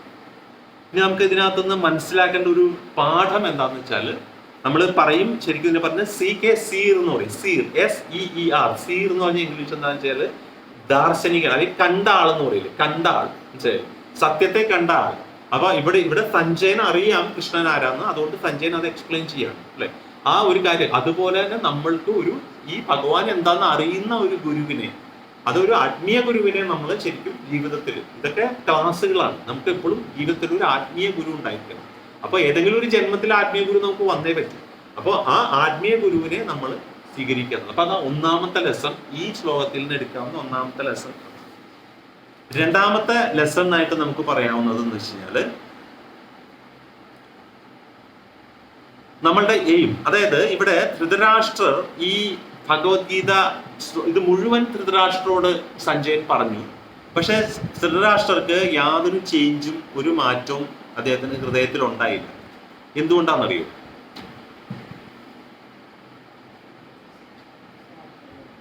സ്വാർത്ഥതയാണ് പ്രധാനമായിട്ടും. ഒന്ന് വിശ്വാസം, ഫെയ്ത്ത്. പക്ഷെ അതിനേക്കാൾ ഉപരി ഇസ് ഇന്റൻഷൻ. അതായത് നമ്മൾ ഭക്തിയിൽ വരുമ്പോൾ നമ്മൾ എന്ത് ചെയ്യുന്നു, what to do, where to do, അതുപോലെ തന്നെ വെൻ ടു ഡു, ഇതിന്റെ വളരെ ഇമ്പോർട്ടൻ്റ് ആണ് വൈ ടു ഡു എന്നുള്ളത്. അതായത് എന്ത് ചെയ്യുന്നു, എവിടെ ചെയ്യുന്നു, എങ്ങനെ ചെയ്യുന്നു, അതിനേക്കാളും പ്രധാനമുള്ളൊരു കാര്യമുണ്ട് എന്തിനു ചെയ്യുന്നു. നമ്മൾ പറയാറില്ലേ, നമ്മളിപ്പോ ഇവിടെ അമ്പലങ്ങളിൽ പോയി പ്രാർത്ഥിക്കുമ്പോൾ ഞാൻ പറഞ്ഞില്ലേ, പ്രാർത്ഥനാ രീതികളിൽ നമ്മൾ ഒരു സമയത്ത് നമ്മൾ നമ്മുടെ ആ നിഷ്കാമ ഇതിലേക്ക് പോകണം. അല്ലെങ്കിൽ നമ്മൾ പോയിട്ട് ഇന്നത് കൊടുത്തു, ഞാൻ ഇന്ന വഴിപാടിന് ഇന്ന ഫലം എന്നുള്ളത് നമ്മൾ ഒരു സമയത്ത് മാറ്റണം എന്ന് പറയുന്നില്ലേ ജീവിതത്തിൽ ഓരോ സ്റ്റേജ് അനുസരിച്ച്. അതായത് ബ്രഹ്മചര്യം, ഗൃഹസ്ഥം, വാനപ്രസ്ഥം, സന്യാസം വരുമ്പോൾ ഓരോ സ്റ്റേജ് അനുസരിച്ച് നമ്മളുടെ പ്രാർത്ഥനാ രീതികൾ തന്നെ മാറും, നമ്മുടെ ആവശ്യങ്ങൾ മാറിയില്ലെങ്കിൽ നമ്മുടെ പരാജയം. അപ്പോൾ ഇവിടെ എന്താ സംഭവിച്ചു വെച്ചാൽ, ഇവിടെ ഇതെല്ലാം കേൾക്കുമ്പോഴും അവിടെ ഭഗവാനെ കുറിച്ച് മനസ്സിലാക്കാനല്ല ധൃതരാഷ്ട്രം നോക്കിയത്. അവിടെ എന്താ നോക്കിയത്, മക്കൾക്ക് എന്ത് സംഭവിക്കുന്നു, അവരെ നീ എന്തെങ്കിലും മാർഗമുണ്ടോ. അതിന് ചില ആൾക്കാർ കണ്ടില്ലേ, ഓരോ പ്രശ്നത്തിൽ പോയി കേസിലൊക്കെ മുങ്ങി ആകെ പ്രശ്നമായി കിടന്ന വീണ്ടും. എന്നാൽ ചിലപ്പോൾ ആ ഒരു സിറ്റുവേഷനിൽ അവർ ചിലപ്പം അവർക്ക് സറണ്ടർ ചെയ്ത് കഴിഞ്ഞാൽ ചിലപ്പോൾ രക്ഷപ്പെടാനാകും. പക്ഷെ അത് ചെയ്യില്ല അവർ. ഇപ്പൊ ഞാൻ ഒരു സ്ഥലത്ത് ജോലി ചെയ്യുമ്പോൾ ഇലക്ട്രിക്കൽ ഇതിൽ വർക്ക് ചെയ്തിരുന്ന രണ്ടാൾക്കാര് അവര് ഒരു അബദ്ധം കാണിച്ചു, വലിയൊരു അബദ്ധം കാണിച്ചപ്പോൾ വേറൊരു വ്യക്തിക്ക് ഷോക്ക് അടിച്ച് തെറിച്ച് വീണു. പക്ഷെ അയാൾ മരിച്ചില്ല, അയാൾ രക്ഷപ്പെട്ടു. അപ്പൊ അന്വേഷണം വന്നപ്പോൾ, കമ്പനിയുടെ സൈഡിൽ അന്വേഷണം വന്നപ്പോൾ ഇവരോട് ചോദിച്ചു, നിങ്ങൾ ഇന്ന കാര്യങ്ങൾ ചെയ്തിരുന്നില്ലേ? അപ്പൊ അവരോട് ഞങ്ങളത് ചെയ്തിരുന്നു. പക്ഷെ അങ്ങനെ ചെയ്താൽ ഇത് സംഭവിക്കില്ലല്ലോ. ഇല്ല, ഞങ്ങളത് ചെയ്തിരുന്നു. കാരണം ഇവര് വിചാരിച്ചു അത് ചെയ്തില്ല എന്ന് വെച്ചാൽ പണി പോയാലോ. അപ്പൊ ഇവരോട് ചോദിച്ചു, നിങ്ങളത് ചെയ്തിട്ടില്ലെങ്കിൽ ചെയ്തില്ല എന്ന് പറയൂ, കാരണം നമുക്ക് ഈ അന്വേഷണം ക്ലോസ് ചെയ്യാം. ഓക്കെ, നമുക്ക് എന്താന്ന് വെച്ചാൽ ചെയ്യാം, അത് കുഴപ്പമില്ല, നിങ്ങൾ കാര്യം തുറന്നു പറയും. അതിന്റെ ഒരു മീഡിയേറ്റർ ആയിട്ട് ഞാൻ വന്നു. എന്ന് വെച്ചാൽ നമുക്ക് മുകളിൽ നിന്നൊരു ഉത്തരവ് വന്നു, ഇവരെ പോയിട്ട് ഇവരിത് ചെയ്തു. അപ്പൊ എന്നോട് പറഞ്ഞു, ഒരു കാരണവശാലും അവരോട് ഒന്നും പറയാൻ പാടില്ല, അവർക്കെതിരെയുള്ള എല്ലാ പ്രൂഫും നമ്മുടെ കയ്യിലുണ്ട്. പക്ഷെ അവർ പറയണം, അവരത് ഇന്ന കാര്യം ചെയ്തിട്ടില്ല, അവർ പെർമിറ്റ് എടുക്കുന്ന കാര്യം അവർ ചെയ്തിട്ടില്ല, അതിലൊരു മിസ്റ്റേക്ക് അവർ ചെയ്തു, ആ മിസ്റ്റേക്ക് അവർ സമ്മതിച്ചിട്ടില്ല, പക്ഷെ അവർ മിസ്റ്റേക്ക് ചെയ്തു എന്നുള്ളതിന്റെ പ്രൂഫ് നമ്മുടെ കയ്യിലുണ്ട്. അവരോട് അവരുടെ ലാംഗ്വേജിൽ പോയിട്ട് സംസാരിക്കുക, ഇത് നിങ്ങൾ ചെയ്തു. ഞാൻ അവരോട് പോയിട്ട് വെറുതെ പോയി ചോദിച്ചു, നല്ല രീതിയിൽ ചോദിച്ചു, നിങ്ങൾ ഇത് ചെയ്തത്, ഈ പ്രശ്നം നിങ്ങളുണ്ടോ, നിങ്ങൾ എന്നോട് പറയും. അപ്പൊ അവരോട് ഇല്ല, സത്യമായിട്ട് ഞങ്ങൾ ചെയ്യില്ല. അപ്പൊ ഞാൻ പറഞ്ഞു, അതങ്ങനെ സംഭവിക്കില്ലല്ലോ, ഇങ്ങനെ ചെയ്തോ. ഇല്ല, ഞങ്ങളത് ചെയ്തതാണ്. തിരിച്ചും മറിച്ച് പല രീതിയിൽ ചോദിച്ചിട്ട് അവർ സമ്മതിച്ചില്ല. അപ്പൊ മാനേജ്മെന്റിന്റെ അടുത്ത് പോയി പറഞ്ഞു, ഇങ്ങനെയാണ് സംഭവങ്ങൾ. അവര് സമ്മതിക്കുന്നു. മാനേജ്മെന്റ് അവരെ ഫൈനൽ വിളിച്ചിട്ട് ചോദിച്ചു, നിങ്ങൾ ഇപ്പൊ പറയാം, നിങ്ങളത് ചെയ്തിട്ടുണ്ടോ, നിങ്ങൾക്ക് നിസ്സാരമായ എന്തെങ്കിലും ഇതുണ്ടോ? ഇല്ല, അവര് പറഞ്ഞു ഇല്ല, നിങ്ങൾ ചെയ്തിട്ടുണ്ടോ. രണ്ടുപേരും അപ്പൊ തന്നെ ഫയർ ചെയ്തു. രണ്ടുപേരും അവിടുന്ന് രാത്രി 12 മണിക്ക് ഡീപ്പോർട്ട് ചെയ്തു. പക്ഷെ ആക്ച്വലി അവര് ആ ഒരു മിസ്റ്റേക്ക് ചെയ്തിരുന്നു. പക്ഷെ അവിടെ അവർക്ക് സറണ്ടർ ചെയ്യാൻ ഒരുപാട് ചാൻസ് കൊടുത്തു. പക്ഷെ അവരപ്പൊ പറയാണ്, ഞങ്ങൾക്കൊരു അബദ്ധം പറ്റിപ്പോയി എന്ന് പറഞ്ഞതെങ്കിൽ ഒരു ടെർമിനേഷൻ ഉണ്ടാവില്ല, ഒരു ചെറിയ വാണിങ്ങോട് കൂടിയിട്ട് അവർക്ക് കെയറായിരുന്നു. അപ്പൊ അതിന് ഇക്വാലന്റ് ആയിട്ട് വേറൊരു സംഭവം ഞാൻ ആ കമ്പനിയിൽ തന്നെ കണ്ടിട്ടുള്ളതാണ്. എന്ന് വെച്ചാൽ അവിടെ ഒരാള്, ഒരു തടിയുള്ള ഒരു വ്യക്തിയാണ്, വേറൊരു നാഷണാലിറ്റി. അയാള് എന്താ വെച്ചാൽ ഈ ഭയങ്കര തടിയൊക്കെ ഉണ്ടല്ലോ, അയാൾ ഒരു സ്ഥലത്ത് കുറെ ഇങ്ങനെ വയറിംഗ് ഒക്കെ ഉള്ള ഒരു സ്ഥലത്ത് ചെന്നിട്ട് അതിലിങ്ങനെ തിരിഞ്ഞപ്പോൾ അയാളുടെ പിൻഭാഗം തട്ടിയിട്ട് ആ പ്ലാന്റിന്റെ ഒരു ഭാഗം തന്നെ ട്രിപ്പായി പോയി. വെച്ചാൽ പ്ലാന്റ് സ്റ്റോപ്പായി പോയി, വലിയൊരു പ്രൊഡക്ഷൻ ലോസ് സംഭവിച്ചു. ഇയാൾ പേടിച്ചു, ഇയാൾക്ക് തലയിറക്കം വന്നു. പക്ഷെ ഇയാൾ അപ്പോൾ തന്നെ ഓടിച്ചെന്നിട്ട് പറഞ്ഞു, റിപ്പോർട്ട് ചെയ്തു അയാളുടെ ബോസിന്റെ അടുത്ത്, എന്റെ ശരീരത്തിന്റെ ഒരു ഭാഗം ഇങ്ങനെ തൊട്ടിട്ട് ഇങ്ങനെ സംഭവിച്ചെന്ന് പറഞ്ഞു. അപ്പൊ തന്നെ അത് റിപ്പോർട്ടായി, ഇയാളെ വിളിച്ചു അന്വേഷിച്ചു, പക്ഷെ ഒന്നും ഉണ്ടായില്ല. അത് മാത്രമല്ല, അതിന്റെ നെക്സ്റ്റ് മന്തിന്റെ ഒരു സേഫ്റ്റി മീറ്റിംഗ് നടക്കുന്ന സമയത്ത് ഇയാൾക്ക് ഒരു അപ്രിസിയേഷൻ കൊടുത്തു. എന്താ വെച്ചാൽ ഇയാള് ഇങ്ങനത്തെ സംഭവം ഉടൻ തന്നെ റിപ്പോർട്ട് ചെയ്തു സ്വന്തമായിട്ട്. അപ്പൊ അങ്ങനെ കാണിച്ചു. അപ്പൊ മനസ്സിലാക്കേണ്ടതെന്ന് വെച്ചാൽ നമ്മുടെ മിസ്റ്റേക്സ് ഹ്യൂമൻ അല്ല, നമുക്ക് തെറ്റ് പറ്റും. അത് നമ്മൾ പഠിച്ചിട്ടുണ്ട്, നമുക്ക് തെറ്റ് പറ്റും. അപ്പോൾ നമ്മൾ സമയാസമയം നോക്കിയിട്ട് അത് നമ്മൾ സറണ്ടർ ചെയ്യുക. ആവശ്യമുള്ള ആ അധികാരിയുടെ മുന്നിൽ നമ്മൾ സറണ്ടർ ചെയ്താൽ നമുക്ക് ശിക്ഷകൾ വളരെയധികം കുറയുന്നുള്ളതാണ്. അപ്പൊ ജീവിതത്തിലും നമുക്ക് അങ്ങനെയുള്ള സറണ്ടറുകൾ ആവശ്യമാണ്. അപ്പോൾ ഇന്റൻഷൻ മാറ്റേഴ്സ്, ഇന്റൻഷൻ വളരെ ഇമ്പോർട്ടൻ്റ് ആണ് എന്നുള്ള കാര്യം അപ്പൊ ഇവിടെ അതൊരു കാര്യമാണ്. പിന്നെ അതാണ് പ്രധാനമായിട്ടുള്ള കാര്യം. പിന്നെ സ്ഥലത്തെ കുറിച്ച് ഞാൻ പറഞ്ഞു. സ്ഥലത്തെ കുറിച്ച് വെച്ചാൽ സ്ഥലത്തിന് വളരെ ഇമ്പോർട്ടന്റ് ഉണ്ട്. നമ്മുടെ പുരാണങ്ങളിലും നമ്മുടെ സ്ക്രിപ്റ്റേഴ്സിലും സ്ഥലത്തിനുണ്ട്. ഇപ്പൊ ധർമ്മക്ഷേത്രേ കുരുക്ഷേത്രേ, അത് എന്തുകൊണ്ടാണ്? അതാണ് ഈശ്വര അത് പറയേണ്ട കാര്യമില്ലോ ശരിക്കും. കുരുക്ഷേത്രം എന്ന് മാത്രം പറഞ്ഞാൽ പോരെ. അല്ലെങ്കിൽ യുദ്ധസ്ഥലം എന്ന് പറയുമ്പോൾ ധർമ്മക്ഷേത്രമായ കുരുക്ഷേത്രത്തിൽ എന്ന് പറയുന്ന ഉള്ളിൽ ഇങ്ങനെ കിടക്കുക മനസ്സിലായില്ലേ? അത് പുണ്യസ്ഥലമാണ്. അവിടുത്തെ അത് ഫേവർ ആവുന്നത് പാണ്ഡവർക്കാണ്. ആ പരിഭ്രമമാണ് അവിടെ വരുന്നത് അദ്ദേഹത്തിന്, മനസ്സിലായത്. അപ്പൊ അതിനൊരു എക്സാമ്പിൾ പറയുകയാണെങ്കിൽ ഈ ചൂത് കളിച്ച് കാട്ടിൽ പോയി കഴിഞ്ഞപ്പോൾ ഭീമനെ എപ്പോ നോക്കിയാൽ ഈ ചേട്ടനെ ചീത്ത വിളിക്കും, നേരെ വിളിക്കില്ല. ഇയാൾ ഒരാൾ ചൂത് കളിച്ചിട്ടാണ് ഞാനിപ്പോ അവിടെ രാജാവായിട്ട് ഇരിക്കേണ്ടതാ, ഈ കാട്ടില് ഇതൊക്കെ പറക്കി കൊണ്ട് നടക്കേണ്ട ഗതികേട് ഉണ്ടാക്കി വെച്ചാൽ ആ ഒരാൾ ഒരുത്തനാന്നൊക്കെ പറഞ്ഞിട്ട് ഇങ്ങനെ ദൂരെ നിൽക്കുമ്പോൾ ഭയങ്കര ചീത്ത വിളിക്കും, ബഹളം ഉണ്ടാക്കും. ഒരു ദിവസം ഭീമസേനൻ നോക്കുമ്പോ യുധിഷ്ഠിരൻ അവിടെ നിന്നിട്ട് എന്തോ വളരെ കാറ്റൊക്കെ കൊണ്ടിരിക്കുക. ഇപ്പുറത്ത് അപ്പൊ നടുക്കൊരു പുഴയുണ്ട്, അതിന്റെ അപ്പുറത്ത് അദ്ദേഹം നിൽക്കുന്നത്. നല്ല ദൂരമാണ്. നന്നായിട്ട് ചീത്ത വിളിച്ചോട്, നിങ്ങളൊരൊറ്റ ആള് കാരണം നിങ്ങളവിടെ കാറ്റും കൊണ്ടിരിക്കുക, ഞാനിവിടെ നിങ്ങൾക്ക് വേണ്ടിയുള്ള സാധനം പറഞ്ഞു. അതങ്ങനെ കുറെ ചീത്ത ഞങ്ങൾ വിളിച്ചു. അപ്പൊ പറയും, നീ ഇന്ന് ഇപ്പുറത്ത് വരാൻ പറഞ്ഞു, നീ ഇങ്ങോട്ട് വരാൻ പറഞ്ഞു. അപ്പൊ ഇദ്ദേഹം കുറച്ച് സമയമൊക്കെ എടുത്ത് കറങ്ങി അപ്പുറത്ത് എന്ന് കഴിഞ്ഞപ്പോ ചേട്ടന്റെ അടുത്തെത്തി കഴിയുമ്പോൾ അതേ എന്തോ ഒരു അബദ്ധത്തിന് ഞാൻ അവിടെ നിന്നപ്പോ അങ്ങനെ പറഞ്ഞു പോയത്, എന്താണെന്നറിയില്ല. അപ്പൊ ഒന്നും തോന്നരുത്, അങ്ങനെ പറ്റിപ്പോയെന്ന് പറയും. കുഴപ്പം നിന്റെ കുഴപ്പമല്ല, നീ നിന്ന സ്ഥലത്തിന്റെ കുഴപ്പമാന്ന് പറയും. കാരണം അത് ഒരു ശ്മശാന ഭൂമി അങ്ങനെ എന്തോ ഒരു സ്ഥലമായിരുന്നു. അതായത് ഇദ്ദേഹം നിൽക്കുന്നത് നല്ല സ്ഥലവും അതൊരു മോശമായ ഒരു സ്ഥലമായിരുന്നു. ഈ ശരിക്കും പറഞ്ഞ ഈ ചണ്ടാളന്മാരെന്ന് പറയും, അതായത് പട്ടിയെ കൊന്ന് ഭക്ഷിക്കുന്ന ആൾക്കാരെന്ന് പറയും ചണ്ടാളന്മാർ. അവരുടെ ഒരു കോളനിയായിരുന്നു, അവരുടെ അടുത്താണ് അവർ നിന്നിരുന്നതെന്ന് പറയും. ഇങ്ങനെ പറഞ്ഞ് എന്താന്ന് വെച്ചാൽ അതിനർത്ഥം ആ സ്ഥലം ചിലപ്പോൾ നമ്മളുടെ സ്വഭാവത്തെ തന്നെ മാറ്റിക്കളയും. അപ്പൊ അതാണ് ഇവിടെ ഇവിടെ ധർമ്മക്ഷേത്രമായ കുരുക്ഷേത്ര ഭൂമിയിൽ പാണ്ഡവരെ നിൽക്കുകയാണെങ്കിൽ അത് അവർക്ക് ഫേവറബിൾ ആണ്. അതമ്മ ചിലപ്പോൾ ഒരു ചണ്ടാളന്മാരുടെ ഭൂമിയിലാണ് യുദ്ധം നടക്കണമെങ്കിൽ ഒരുപക്ഷെ അത് കൗരവർക്ക് കുറെ ഫേവർ ആയേനെ. ജസ്റ്റ് പറയാണ്, മനസ്സിലായി. അപ്പൊ ഇതെല്ലാം ചണ്ടാളന്മാര് അങ്ങനെ നായ് മാംസം കഴിക്കുന്നവരെന്നൊക്കെ അല്ല, ചണ്ടാളന്മാര് അങ്ങനെയാണോ? അതെ, ചണ്ടാളന്മാർ എന്നുള്ള പലയിടത്തും നായ് മാംസം ഭക്ഷിക്കുന്ന ചണ്ടാളം എന്ന് പറഞ്ഞ് ഇതിനകത്ത് കണ്ടിട്ടുണ്ട്. അതാണ് ഞാൻ ആയിരിക്കാം ചിലപ്പോ അങ്ങനെ. എന്തായാലും ഇത്തിരി ശവശരീരം കത്തിക്കുക എന്നുള്ളൊരു മോശം ഇതല്ലല്ലോ. അപ്പോ എനിക്ക് തോന്നുന്നു ഇതായിരിക്കാം. എന്തായാലും അതൊരു മോശപ്പെട്ട ഒരു പ്രവൃത്തി ചെയ്യുന്ന ആൾക്കാരുടെ എന്നുള്ളത്, അതായത് നമ്മൾ കോൺഷ്യസ്നെസ് കുറഞ്ഞ ആൾക്കാരെന്നാണ് ഉദ്ദേശിക്കുന്നത്. അവരുടെ കർമ്മത്തിന് നമ്മൾ ചോദ്യം ചെയ്യുന്നില്ല. അത് ഒരു ലെവൽ ഓഫ് കോൺഷ്യസ്നെസ്സിൽ കുറഞ്ഞ ആൾക്കാരുടെ ആ ഭാഗത്ത് നിൽക്കുമ്പോൾ ഉള്ള വ്യത്യാസം അത് പറഞ്ഞാണ്. അപ്പൊ അതാണ് ധാമത്തിന്റെ ഇമ്പോർട്ടൻറ്റ്. അതുകൊണ്ട് തന്നെ അതൊരു കാര്യമാണ്. പിന്നെ അപ്പൊ അതുകൊണ്ട് തന്നെ നമ്മൾ മനസ്സിലാക്കുന്നത് ലൈക്ക് മൈൻഡഡ്, അതായത് ഇതുപോലെയുള്ള കാര്യങ്ങൾ നമ്മൾ ഈ ഭക്തിപരമായ കാര്യങ്ങൾ ചെയ്യുമ്പോൾ സത്സംഗത്തിന് ഇമ്പോർട്ടൻറ്റ്. നമ്മൾ ധാമ സന്ദർശനം, നമ്മൾ വൃന്ദാവനങ്ങൾ പോകും അല്ലെ, അമ്പലം തൊട്ടടുത്തുള്ള അമ്പലം പോകുന്നു, നമ്മൾ മറ്റുള്ള അമ്പലങ്ങൾ പോലെ 4 അമ്പലം നമ്മൾ വൃന്ദാവനത്തിൽ പോകും. അതാണ് ധാമങ്ങൾ എന്ന് പറയുന്നത്. മധുരാവാസം എന്ന് പറയുന്നത്, മധുരാവാസം എന്ന് വെച്ചാൽ മധുരയ്ക്ക് പോകണമെന്നല്ല. മധുരാവാസം എന്ന് പറയുന്ന ടേം യൂസ് ചെയ്യുന്നതെന്ന് വെച്ചാൽ ധാമങ്ങൾ, ഭഗവാന്റെ ലീലകൾ നടന്ന സ്ഥലങ്ങൾ നമ്മൾ സന്ദർശിക്കുന്നത്.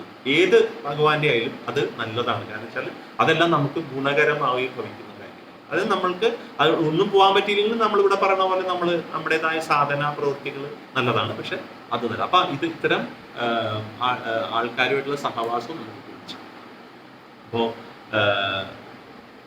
പ്രധാനമായിട്ട് പറയുന്ന 3-4 പോയിന്റുകളിൽ ഒന്നാണ് ഭഗവത്ഗീത, ഭാഗവതം വായന, പിന്നെ മധുരാവാസം എന്ന് വെച്ചാൽ ധാമ സന്ദർശനങ്ങൾ, പിന്നെ ജപം, പിന്നെ നമ്മുടെ പ്രസാദ ഭക്ഷണം. ഇതൊക്കെയാണ് പൊതുവെ നമ്മൾക്ക് പറയുന്ന, നമ്മൾ ആ ഒരു പയസായിട്ട് നിൽക്കാൻ നമുക്ക് ആവശ്യമുള്ളൂ. അപ്പൊ ധൃതരാഷ്ട്രർ എന്നുള്ള നമ്മുടെ അന്ധതയിൽ നിന്നും നമുക്ക് പുറത്തു വരണമെങ്കിൽ നമ്മൾ ഇങ്ങനെയുള്ള കാര്യങ്ങൾ ചെയ്താൽ നമുക്കത് പുറത്തു വരാം. എന്നാലും നമ്മൾ ഭഗവാനെ മനസ്സിലാക്കാൻ സാധിക്കും. അപ്പൊ ധൃതരാഷ്ട്രർക്ക് ഒപ്പം ജീവിച്ചിരുന്ന കൃഷ്ണനെ മനസ്സിലാക്കാൻ സാധിച്ചില്ല. അപ്പൊ നമ്മൾക്ക് ഈ ജന്മത്തിൽ നമുക്ക് ഭഗവാനെ മനസ്സിലാക്കാൻ സാധിക്കണം. അപ്പൊ അത് നമുക്ക് കയ്യിലുള്ളത് ഭഗവാൻ നേരിട്ട് വരും. പക്ഷെ അതെങ്ങനെയാന്ന് വെച്ചാൽ നമ്മൾ ഭഗവാനെ അറിയുമ്പോഴേ അത് സംഭവിക്കും. അപ്പൊ ആ പ്രോസസ്സിലേക്ക് നമ്മൾ 2 ശ്ലോകം പറഞ്ഞു നിർത്താം. ഭഗവത്ഗീതയുടെ അല്ല, ഭജഗോവിന്ദത്തിലെ 21-ാമത്തെ ശ്ലോകം പറയുന്നതാണ് ശങ്കരാചാര്യ പറയുന്നത്. ഭഗവത്ഗീത കിഞ്ചിതീത ഗംഗാ ജലലവ കണികാപീത സകൃതപിയേന മുരാരി സമർച്ച ക്രിയതേ തസ്യ യമേന ന ചർച്ച. എന്ന് വെച്ചാല് ഭഗവത്ഗീത കിഞ്ചിതീത, ദിവസവും കുറച്ച് ഭഗവത്ഗീത കുറച്ച് വായിക്കുക. ദിവസവും ചെയ്യേണ്ട കാര്യം ഒരു ശ്ലോകമെങ്കിലും വെറുതെ വായിക്കുക. അർത്ഥം അറിഞ്ഞുകൂടെങ്കിലും വെറുതെ വായിച്ചേക്കുക ഒരു ശ്ലോകം. ഗംഗാജല ലവ കണികാപിത, ലവ മാത്രം എന്ന് വെച്ചാൽ ഒരു മിനിമം ഒരു തുള്ളി ഗംഗാജലം കുടിക്കുക. സകൃതപി ഏന മുരാരി സമർച്ച, കൃഷ്ണനെ ഒരു നേരമെങ്കിലും വർഷിപ്പ് ചെയ്യുക. അങ്ങനെ ചെയ്താൽ എന്ത് പറ്റും? ശങ്കരാചാര്യ പറയാണ്, ക്രിയതേ തസ്യ യമേന ന ചർച്ച, യമരാജന് ഈ പറഞ്ഞ ആളുമായിട്ട് യാതൊരു ചർച്ചയ്ക്കും വരില്ല. മനസ്സിലായോ? യമരാജാവ് ഈ 3 കാര്യങ്ങൾ ചെയ്ത ആൾക്കാരുമായിട്ട് ഒരു ചർച്ചയ്ക്കും വരില്ല എന്ന് വെച്ചാൽ ആ വശത്തേക്ക് വരില്ല. അദ്ദേഹം വിട്ടു, അത് വിഷ്ണുദൂതർക്കാണ് വിട്ടു. അതാണ് മനസ്സിലായത്. അത് നമുക്ക് സോളിന്റെ ഈ ട്രാവൽ പഠിക്കുമ്പോൾ നമുക്ക് അറിയാൻ പറ്റും. അത് യമരാജന്റെ കസ്റ്റഡിയിലേക്ക് പോണതിനെ കുറിച്ചൊക്കെ ഉണ്ട്. അപ്പൊ അത് പറയാം. അപ്പൊ അതൊരു അതിന്റെ ഇമ്പോർട്ടൻസ് പറയാണ്. അപ്പൊ നമുക്ക് അതിനകത്തൊരു പോയിന്റ് പറയാവുന്നത് ഈ ഭഗവത്ഗീത അവിടെ എടുത്ത് പറഞ്ഞിരിക്കുന്നു. അതാണ് ഭഗവത്ഗീത കിഞ്ചിത ഗീത, ഒരു ഇത്തിരിയെങ്കിലും ദിവസവും വായിച്ചു. അതുപോലെ തന്നെ വൈഷ്ണവീയ തന്ത്രസാരം അവിടെ പറയുന്നുണ്ട്, എത്ര ഗീതാ വിചാരശ്ച പഠനം പാഠനം തഥാ മോദതേ തത്ര ശ്രീകൃഷ്ണോ ഭഗവാൻ രാധയെ സഹ. അതായത് ഈ എവിടെയാണോ ഭഗവത്ഗീത ഒരു ഡിസ്കഷൻ, ഇപ്പൊ നമ്മൾ ഡിസ്കഷൻ ചെയ്യുന്ന പോലെ ഡിസ്കഷൻ ചെയ്യുന്നത്, പഠിക്കുന്നത്, പഠിപ്പിക്കുന്നത്, അവിടെ കൃഷ്ണൻ വളരെ സന്തോഷത്തോടെ രാധാറാണി ഒരുമിച്ച് എഴുന്നള്ളും എന്നാണ് വൈഷ്ണവീയ തന്ത്രസാരത്തിൽ പറയുന്നത്. അപ്പൊ ഇങ്ങനെ ഓരോ സ്ഥലത്ത് ഇങ്ങനെ ഒരുപാട് പറഞ്ഞു, 2 വെറുതെ കോട്ട് ചെയ്യുന്നുള്ളൂ. അതായത് നമ്മൾ മനസ്സിലാക്കുന്ന വെച്ചാൽ അത്രയും ഇമ്പോർട്ടന്റ് ആയിട്ടുള്ള ഒരു സ്ക്രിപ്ചറാണ് ഭഗവത്ഗീത. നമ്മൾ കഴിഞ്ഞു അല്ലെ, എന്താണ് നമ്മൾ പറഞ്ഞത്? നമ്മൾ കഴിഞ്ഞ ക്ലാസ്സിൽ പറഞ്ഞില്ലേ, ഗീതോപനിഷത്ത് എന്നാണ് പറഞ്ഞത്. ഉപനിഷത്ത് അല്ലെ, ഉപനിഷത്ത്. എന്ന് വെച്ചാൽ അടുത്ത്, നിഷത്ത് എന്ന് പറഞ്ഞാൽ നിഷീദതി എന്ന് വെച്ചാൽ കൊണ്ടുവരിക. എന്തിനാണ്? ഭഗവാനെ നമ്മുടെ അടുത്തേക്ക് കൊണ്ടുതരുന്ന ഒരു ഗ്രന്ഥമാണ്, ശാസ്ത്രമാണ് ഈ ഭഗവത്ഗീത, ഗീതോപനിഷത്ത്. അപ്പോ ഈ ശ്ലോകത്തിന്റെ ഒരു ഭാവാർത്ഥം ഇവിടെ കൊടുത്തിട്ടുണ്ട്. ആ ഭാവാർത്ഥത്തിനെയാണ് ശരിക്കും ഇവിടെ ഞാൻ എക്സ്പ്ലെയിൻ ചെയ്തത്. പക്ഷെ വേറെ കുറെ സ്റ്റോറിയൊക്കെ ഇട്ടിട്ട് എക്സ്പ്ലെയിൻ ചെയ്തു. ഭാവാർത്ഥം പറ്റുമെങ്കിൽ എല്ലാവരും ഒന്ന് വായിക്കുക. അടുത്തവണ നമ്മൾ ചെറിയ ചെറിയ ഭാവാർത്ഥങ്ങൾ നമ്മൾ ഇവിടെ തന്നെ വായിക്കാം. അപ്പോൾ ഈ പറഞ്ഞത് വായിക്കുമ്പോൾ, ഇനിയിപ്പോൾ ഇത് വായിക്കുമ്പോൾ നിങ്ങൾക്ക് അതിൻ്റെ മനസ്സിലാവും. ഇപ്പൊ ഇനി ആ ഭാവാർത്ഥം ഒന്ന് വായിച്ചു നോക്കുക പറ്റുമെങ്കിൽ. അടുത്ത ക്ലാസ്സിന് മുന്നേ ഈ ഭാവാർത്ഥം, ഇന്ന് കഴിഞ്ഞ ശ്ലോകത്തിന്റെ ശ്ലോകം, വിവർത്തനം, അതിന്റെ അർത്ഥം, വിവർത്തനം, ഭാവാർത്ഥം എന്ന് എഴുതിയേക്കുന്നത്, ആ ഭാവാർത്ഥം മുഴുവൻ വായിക്കുക. എന്നിട്ട് സംശയം ഉണ്ടെങ്കിൽ ചോദിക്കുക. ഹരേ കൃഷ്ണ.